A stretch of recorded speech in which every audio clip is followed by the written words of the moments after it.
So they throw the pick six. They'll get another shot at it now as this one's in the air. That's fielded in the end zone. And he's able to get it across the 20, but not by much, as he's marked down at the 21-yard line. And now out come the Patriots. And following the pick six, and they had decent field position in throwing that pick six. We'll see how they attack this drive. And I think all you say to your guy is, listen, let's just take care of the football a little bit better. Make some better decisions on this drive, and they'll probably help him a little bit with maybe some really high percentage throws early to let him get settled back in. But they told us, they've got confidence. That's not a problem. Yeah, not a problem at all. They just want to make sure they get things settled down a little bit for their offense and give their defense a little bit of a chance to rest. They slot Gronkowski outright. Brady going to throw. He couldn't quite hold it. Got hit. Ball pops out. Incomplete.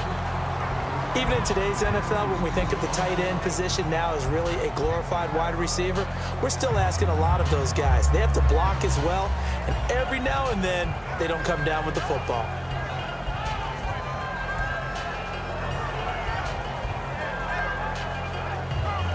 Offense looking to avoid a 3rd and long. It's 2nd and 10.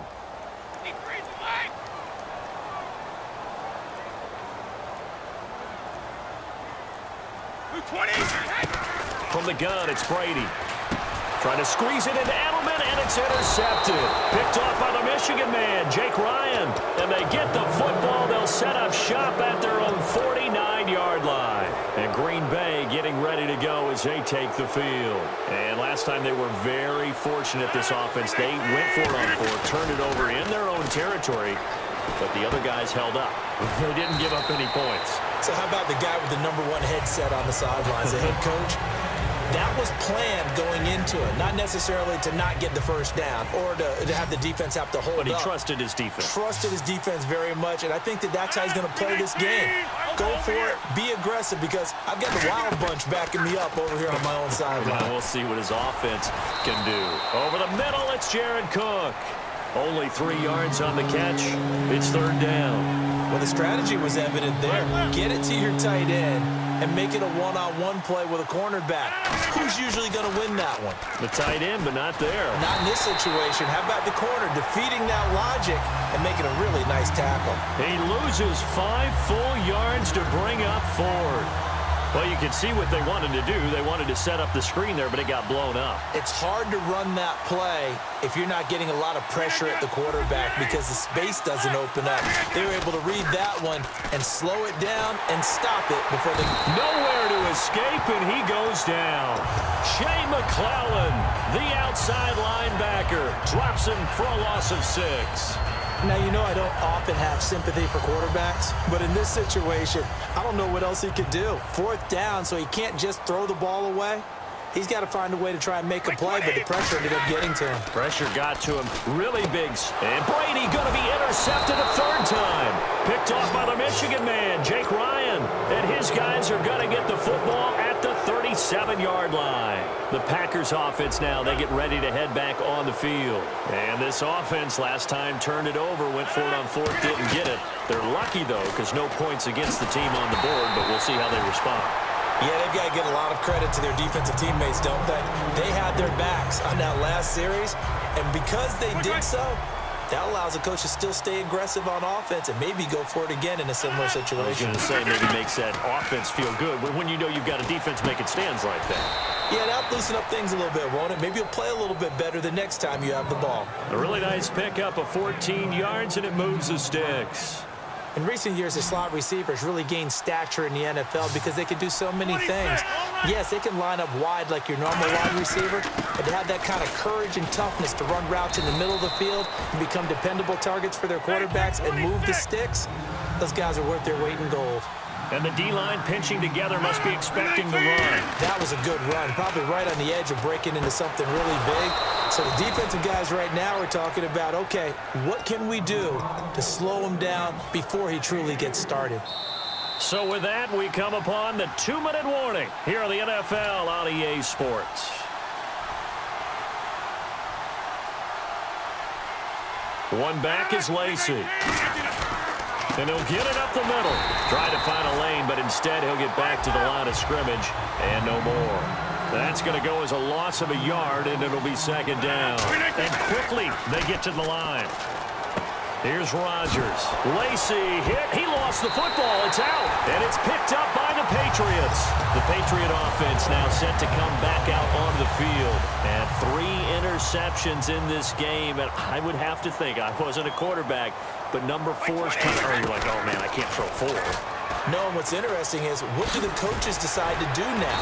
Having thrown 3, do you alter your offensive strategy? Do you take the ball out of his hands and maybe turn to the running game? Or do you have that supreme confidence that he's going to turn things around? We'll see what they do. 20! 380! Hey, check it! 22! 20!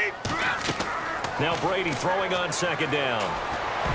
And that one goes incomplete. He's maybe lucky it wasn't a fumble as he got hit as he threw it. When you see passes knocked down by those guys I call the frustrated fullbacks, the linebackers, you know that in their zone coverage, they were able to drop, see the ball thrown, and react to it very quickly. Brady gives now to Blunt. And able to pick up the first across midfield to the 47. That one good for 16, and the drive will continue. And now it looks like they're going to be in the hurry-up. Absolutely love the run right there. This guy's known for his quickness, but also for his speed, and he's able to get to the second level almost before you blink if you give him any type of blocking. And he's going to go down. Back across midfield, he's sacked at the 46. Now hold everything here. We're going to get a timeout by the offense. It's just their first, so they'll have 2 remaining here before we get to halftime. 20! On play action, now Brady under pressure, and they got to him again. Nick Perry in there to get him his second sack now of the afternoon. And now a timeout coming from the defensive side for the Packers. It's just their first, so they'll have 2 remaining here before we get to halftime. On 3rd and long, it's Brady. And he finds Danny Amendola.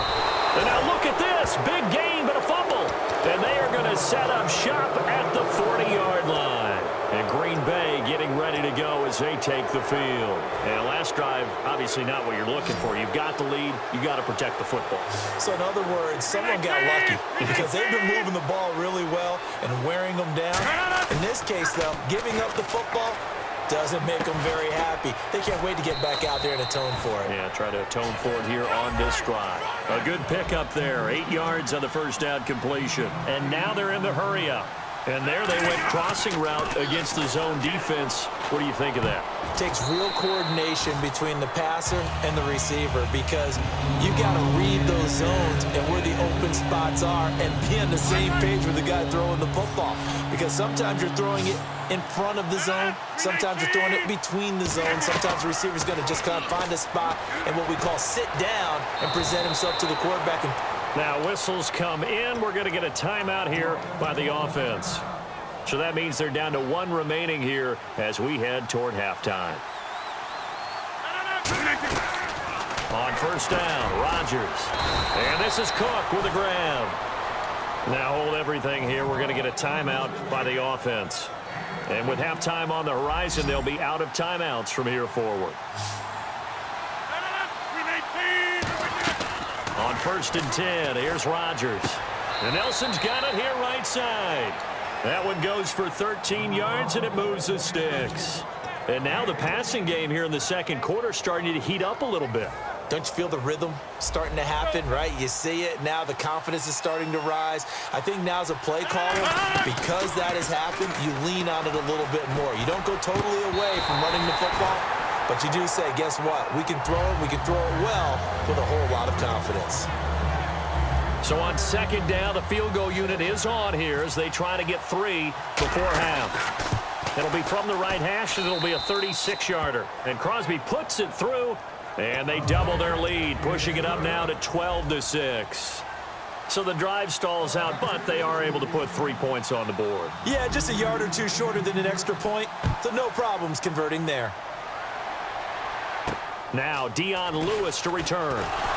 And he'll get it up to about the 26-yard line just across the 25. Time for a break. We've hit halftime. 2 quarters down. 2 still remain. We step aside. This is the NFL on EA Sports.